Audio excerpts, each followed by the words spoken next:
Peggy could not be here, but thank you to all of you folks in Fannin County. I'm so glad to be here, y'all. And I'm so glad to be here again. Welcome back. Because I was here, and I was here right here in the Bumblebee. I was with my family last time. We were doing a North Georgia tour. And my family is now firmly ensconced in school, and I am now in the final days of this campaign. And so I'm starting to get nostalgic for the last 15 months of campaigning, which does not mean that I want it to go beyond November. But I want to thank y'all for coming out. My dad greeted me and said, "This crowd is already for you, Michelle, so don't blow it." I think there are a few unsuspecting people that just ended up having breakfast here, and so I thank you all for your forbearance. I want to tell y'all just a little bit about sort of the race ahead and what's at stake. Y'all know I've spent the last 26 years of my life trying to make a difference, building volunteer organizations, mobilizing volunteers. One of the fun things about the campaign trail is that I've incorporated service projects into the campaign. And so I've been to the Boys and Girls Clubs around the state, I've been at food pantries, I have been at homeless shelters, I've been tutoring at schools. In fact, last week I had the chance to sit down and read to 5- and 6-year-olds at several stops along the way, and bring in some of our Michelle Nunn volunteers, which is great. And I'll tell you that the antidote to the negativity of campaigning is sitting down with a 6-year-old and reading. It's a good thing to do, and it's a good reminder of what's at stake and why we're doing this, right? So I got in this race because I wanted to continue to make a difference. I wanted to bring the work that I had done from a few dozen volunteers to 4 million volunteers, and I wanted to bring the spirit of collaboration that I see what happens when people work together, the creativity that I see all across the state of Georgia, and the entrepreneurship, and again, the focus on common ground. And I think those values have been missing in Washington lately, and that we need some more people up there that are focused on solving problems, getting things done, putting people first. And so that's what I've been reminded of time and time again in this race.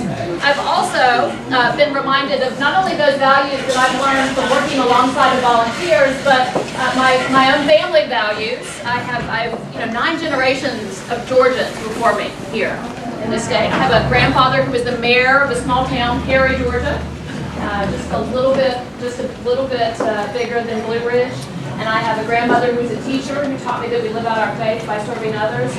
And I have a father and a mother who taught me that public service makes a real difference. And I've said one of the things that I did not anticipate about the campaign trail that has been so fun is that virtually every day someone comes up to me and tells me a story about the difference that my dad made in their life.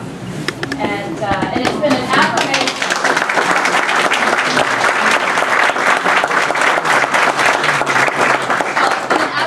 Of the importance of public service, and what happens when you send statesmen or women to Washington, and what happens when you send people that are focused on real service to others.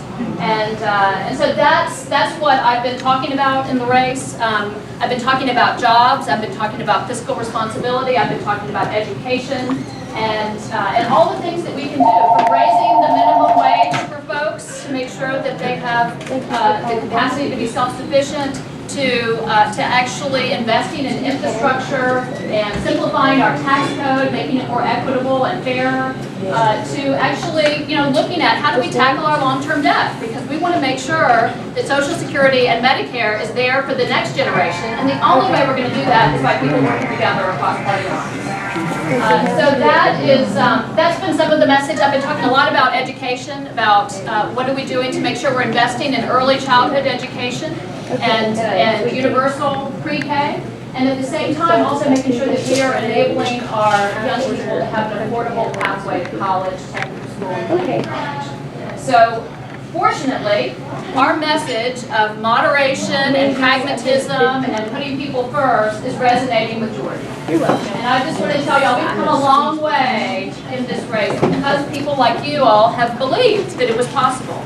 and we're willing to work for it. We've gone from this being considered a solidly Republican Senate seat to now, we've had 3 polls, y'all, in the last few days, all of which have had us a few points ahead. So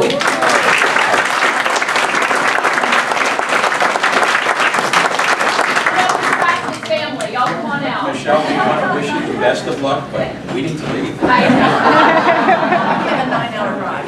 Good luck, y'all. 9-hour drive. Good luck, Kate. Very Thank you. So if anybody, why don't y'all come, if y'all want to go grab some seats over here. I'm not going to keep going on and on, so don't worry. You don't have to. But I want to just make sure as we close this race that we reinforce that I've been telling people the good news is that the choice in this race is not subtle, right? We have very clear contrasts in this race. We have someone who, within just a few minutes of winning the Republican nomination, said that he thought that this race, when asked what this race is about, he said it's about prosecuting the president. And that's what he's done throughout this race. But I'll tell you, I've talked to thousands of people, and when I ask them what this race is about, they have different ideas. We were just talking about environmental stewardship. Other people talk about pay equity. But you know, and no matter what the issue is, nobody has told me that they think this race is about prosecuting the president. Because Georgians know that we have enough prosecutors and we need more problem solvers.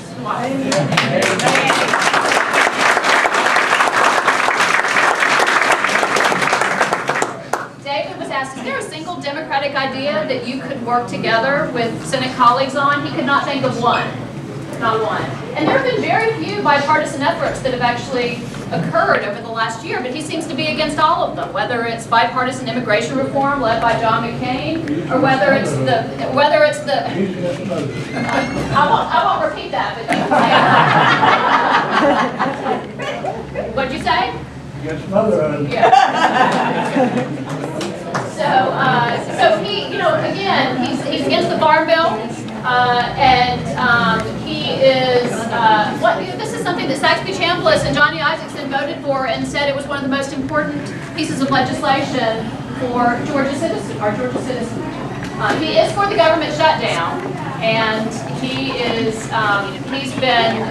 traveling the state and talking about using, again, the shutdown of our government as a political tool. He's traveling around with Ted Cruz, actually. And, so I just don't think that's what the majority of Georgians want. I really don't. So we have an opportunity here, but it is dependent upon the enthusiasm, passion, and commitment of people just like you.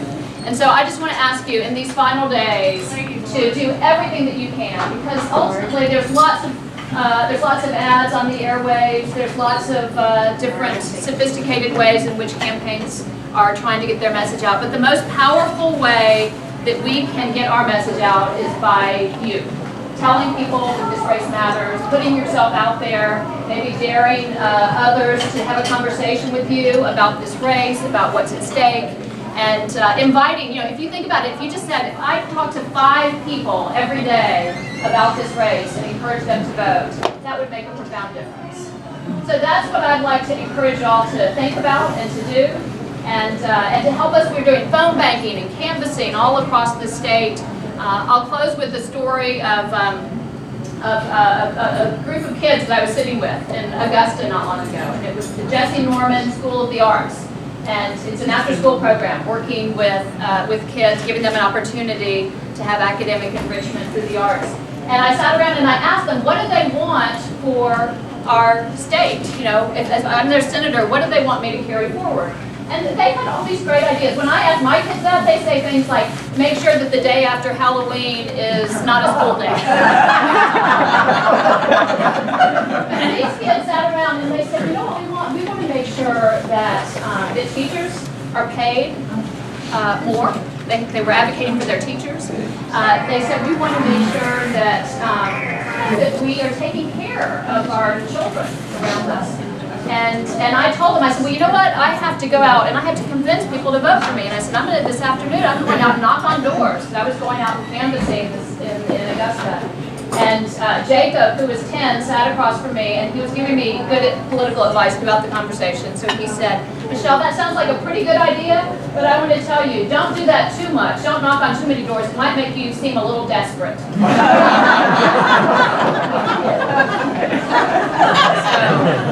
I did think about that for a minute. You know, look at it that way, Jacob. But I'll tell you, I think when you think about it, people really are desperate for change in this country. They're ready to work for it. Everywhere that I go around the state, I am convinced that people know that we have a significant choice and that we can embrace the future for Georgia, and we can also make history through this election if we work hard enough, if we're willing to put everything out there for the next 12 days. And it's only 12 days. So thank you all very much for being here today, and I just ask you to help us carry forward the message. Do it in person at the grocery store, do it on your Facebook page, do it by, just really talking to people about, again, what's at stake. I don't know if we have volunteer sheets here. We do? Yeah. Great. So we have volunteer sheets, and so please sign up with us. Help us outreach to voters across the state in these next 12 days, and let's make history together. I've been telling everybody that the values that I'm embracing are our Georgia State motto values: wisdom and justice and moderation. So let's work together to make that possible. We're going to have that.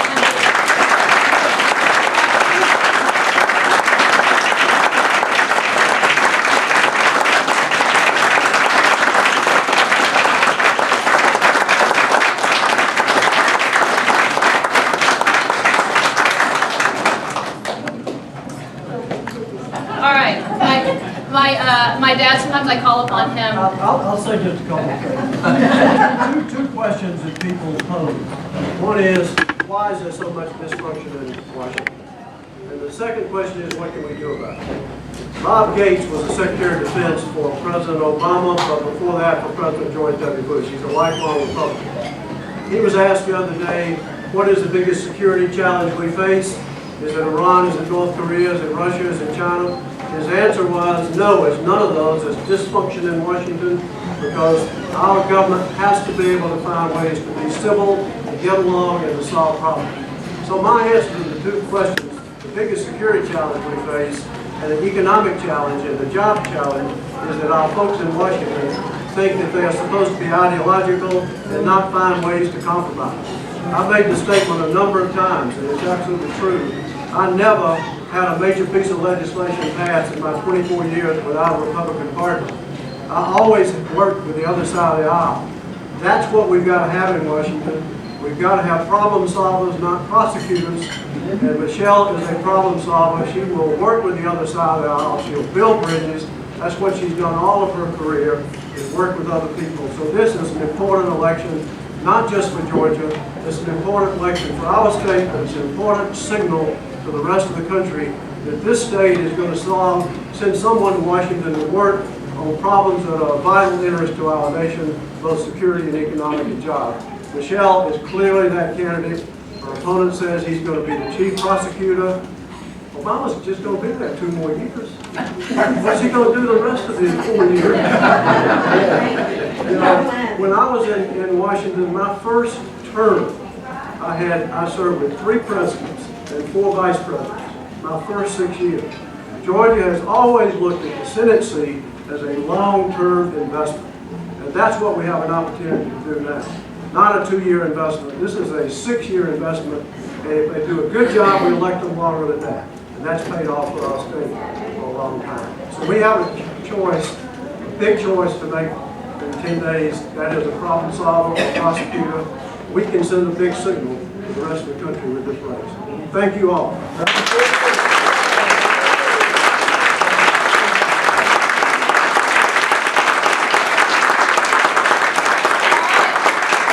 get out and work for it, y'all. Thank you very much.